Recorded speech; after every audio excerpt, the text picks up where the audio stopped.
राम राम राम राम राम राम राम राम राम नारायण नारायण। संबंध। पूर्व श्लोक में कर्म करने की आज्ञा देने के बाद अब भगवान कर्म करते हुए सम रहने का प्रकार बताते हैं। योगस्थः कुरु कर्माणि सांगां त्यक्त्वा धनञ्जय सिद्ध्यो समो भूत्वा समत्वां योग उच्यते। हे धनंजय, तू आसक्ति का त्याग करके सिद्धि असिद्धि में सम होकर योग में स्थित हुआ कर्मों को कर, क्योंकि समत्व ही योग कहा जाता है। व्याख्या। संगम त्यक्त्वा, किसी भी कर्म में, किसी भी कर्म के फल में, किसी भी देश काल घटना परिस्थिति अंतःकरण बहिकरण आदि प्राकृत वस्तु में तेरी आसक्ति न हो, तभी तू निर्लिप्तता पूर्वक कर्म कर सकता है। अगर तू कर्म फल आदि किसी में भी चिपक जाएगा तो निर्लिप्तता कैसे रहेगी, और निर्लिप्तता रहे बिना वह कर्म मुक्तिदायक कैसे होगा। सिद्ध्य सिद्ध्यो समो भूत्वा, आसक्ति के त्याग का परिणाम क्या होगा। सिद्धि और असिद्धि में समता हो जाएगी।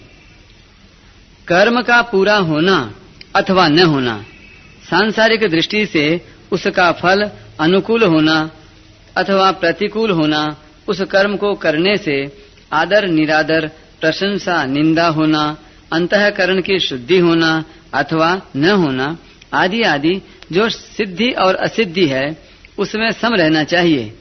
टिप्पणी। इस विषय में श्री शंकराचार्य जी महाराज गीता 2:48 की व्याख्या करते हुए कहते हैं, योगस्थः सन कुरु कर्माणि केवलमीश्वरार्थम तत्रापीश्वरो मे तुष्यत्विति संगम त्यक्त्वा धनंजय फल तृष्णा शून्येन क्रियमाणे कर्माणि सत्वशुद्धिजा ज्ञान प्राप्ति लक्षणा सिद्धि तद विपर्ययजा असिद्धि तयोः सिद्ध्य सिद्ध्योरपि समस्तुल्यो भूत्वा कुरु कर्माणि कोऽसौ योगो यत्रस्थः कुर्वीत्युक्तमिदमेव तत् सिद्ध्य सिद्ध्योः समत्वं योग उच्यते।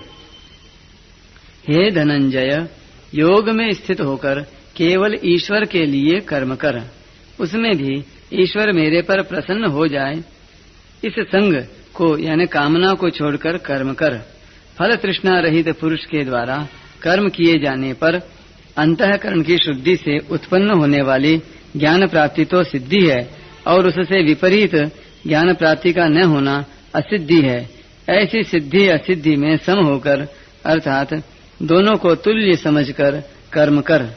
वह कौन सा योग है जिसमें स्थित होकर कर्म करने के लिए कहा है। यही जो सिद्धि और असिद्धि में सम होना है, इसी को योग कहते हैं। कर्मयोगी की इतनी समता अर्थात निष्काम भाव होना चाहिए कि कर्मों की पूर्ति हो चाहे न हो, फल की प्राप्ति हो चाहे न हो, अपनी मुक्ति हो चाहे न हो, मुझे तो केवल कर्तव्य कर्म करना है। साधक को असंगता का अनुभव न हुआ हो, उसमें समता न आई हो, तो भी उसका उद्देश्य असंग होने का, सम होने का ही हो। जो बात उद्देश्य में आ जाती है वही अंत में सिद्ध हो जाती है। अतः साधन रूप समता से अर्थात अंतःकरण की समता से साध्य रूप समता स्वतः आ जाती है। तदा योगमवाप्स्यसि। योगस्थः कुरु कर्माणि, सिद्धि असिद्धि में सम होने के बाद उस समता में निरंतर अटल स्थित रहना ही योगस्थ होना है। जैसे किसी कार्य के आरंभ में गणेश जी का पूजन करते हैं तो उस पूजन को कार्य करते समय हरदम साथ में नहीं रखते। ऐसे ही कोई यह न समझ ले कि आरंभ में एक बार सिद्धि असिद्धि में सम हो गए तो अब उस समता को हरदम साथ में नहीं रखना है, राग द्वेष करते रहना है। इसलिए भगवान कहते हैं कि समता में हरदम स्थित रहते हुए ही कर्तव्य कर्म को करना चाहिए। समत्वम योग उच्यते, समता ही योग है, अर्थात समता परमात्मा का स्वरूप है। वह समता अंतःकरण में निरंतर बनी रहनी चाहिए। आगे 5वें अध्याय के 19वें श्लोक में भगवान कहेंगे कि जिनका मन समता में स्थित हो गया है, उन लोगों ने जीवित अवस्था में ही संसार को जीत लिया है, क्योंकि ब्रह्म निर्दोष और सम है। अतः उनकी स्थिति ब्रह्म में ही है। समता का नाम योग है। यह योग की परिभाषा है। इसी को आगे 6ठे अध्याय के 23वें श्लोक में कहेंगे कि दुखों के संयोग का जिसमें वियोग है, उसका नाम योग है। ये दोनों परिभाषाएं वास्तव में एक ही है। जैसे दाद की बीमारी में खुजली का सुख होता है और जलन का दुख होता है, पर ये दोनों ही बीमारी होने से दुख रूप हैं। ऐसे ही संसार के संबंध से होने वाला सुख और दुख दोनों ही वास्तव में दुख रूप हैं। ऐसे संसार से संबंध विच्छेद का नाम ही दुख संयोग वियोग है। अतः चाहे दुखों के संयोग का वियोग अर्थात सुख दुख से रहित होना कहें, चाहे सिद्धि असिद्धि में अर्थात सुख दुख में सम होना कहें, एक ही बात है। इस श्लोक का तात्पर्य यह हुआ कि स्थूल, सूक्ष्म और कारण शरीर से होने वाली मात्र क्रियाओं को केवल संसार की सेवा रूप से करना है, अपने लिए नहीं। ऐसा करने से ही समता आएगी। बुद्धि और समता संबंधी विशेष बात। बुद्धि दो तरह की होती है, अव्यवसायत्मिका और व्यवसायत्मिका। जिसमें सांसारिक सुख, भोग, आराम, मान बढ़ाई आदि प्राप्त करने का ध्येय होता है, वह बुद्धि अव्यवसायत्मिका होती है। जिसमें समता की प्राप्ति करने का, अपना कल्याण करने का ही उद्देश्य रहता है, वह बुद्धि व्यवसायत्मिका होती है। अव्यवसायत्मिका बुद्धि अनंत होती है और व्यवसायत्मिका बुद्धि एक होती है।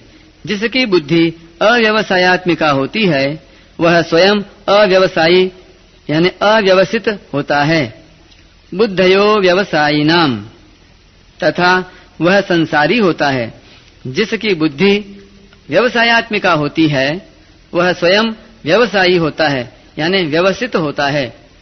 व्यवसितो ही सह, तथा वह साधक होता है। समता भी दो तरह की होती है, साधन रूप समता और साध्य रूप समता। साधन रूप समता अंतःकरण की होती है और साध्य रूप समता परमात्मा स्वरूप की होती है।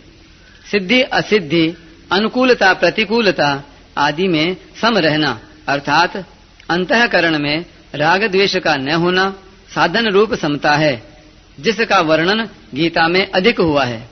इस साधन रूप समता से जिस स्वतः सिद्ध समता की प्राप्ति होती है, वह साध्य रूप समता है, जिसका वर्णन इसी अध्याय के 53वें श्लोक में तदा योगमवाप्स्यसि पदों से हुआ है। अब इन चारों भेदों को यूं समझें कि एक संसारी होता है और एक साधक होता है, एक साधन होता है और एक साध्य होता है। भोग भोगना और संग्रह करना यही जिसका उद्देश्य होता है, वह संसारी होता है। उसकी एक व्यवसायत्मिका बुद्धि नहीं होती, प्रत्युत कामना रूपी शाखाओं वाली अनंत बुद्धियां होती हैं। मेरे को तो समता की प्राप्ति ही करनी है, चाहे जो हो जाए, ऐसा निश्चय करने वाले की व्यवसायत्मिका बुद्धि होती है। ऐसा साधक जब व्यवहार क्षेत्र में आता है, तब उसके सामने सिद्धि असिद्धि, लाभ हानि, अनुकूल प्रतिकूल परिस्थिति आदि आने पर वह उनमें सम रहता है, राग द्वेष नहीं करता। इस साधन रूप समता से वह संसार से ऊंचा उठ जाता है। इहैव तैर्जितः सर्गो येषाम साम्ये स्थितम मनः। साधन रूप समता से स्वतः सिद्ध समरूप परमात्मा की प्राप्ति हो जाती है। निर्दोषम ही समम ब्रह्म तस्माद् ब्रह्मणि ते स्थितः। परिशिष्ट भाव। पातंजल योग दर्शन में चित्त वृत्ति निरोध रूप साधन को योग कहा गया है। योगश्चित्त वृत्ति निरोधः। इस योग के परिणाम स्वरूप दृष्टा की स्वरूप में स्थिति हो जाती है। तदा द्रष्टुः स्वरूपेवस्थानम। इस प्रकार पातंजल योग दर्शन में योग का जो परिणाम बताया गया है उसी को गीता योग कहती है। समत्वम योग उच्यते। तम विद्यात् दुख संयोग वियोगम योग संगीतम। तात्पर्य है कि गीता चित्त वृत्तियों से सर्वथा संबंध विच्छेद पूर्वक स्वतः सिद्ध समस्वरूप में स्वाभाविक स्थिति को योग कहती है। इस योग अर्थात समता में स्थित होने पर फिर कभी इससे वियोग अर्थात व्युत्थान नहीं होता। इसलिए इसको नित्य योग भी कहते हैं। चित्त वृत्तियों का निरोध होने पर तो निर्विकल्प अवस्था होती है, पर समता में स्वतः सिद्ध स्थिति का अनुभव होने पर निर्विकल्प बोध होता है, सहजावस्था होती है। निर्विकल्प बोध अवस्था नहीं है, प्रत्युत संपूर्ण अवस्थाओं से अतीत तथा उनका प्रकाशक एवं संपूर्ण योग साधनों का फल है।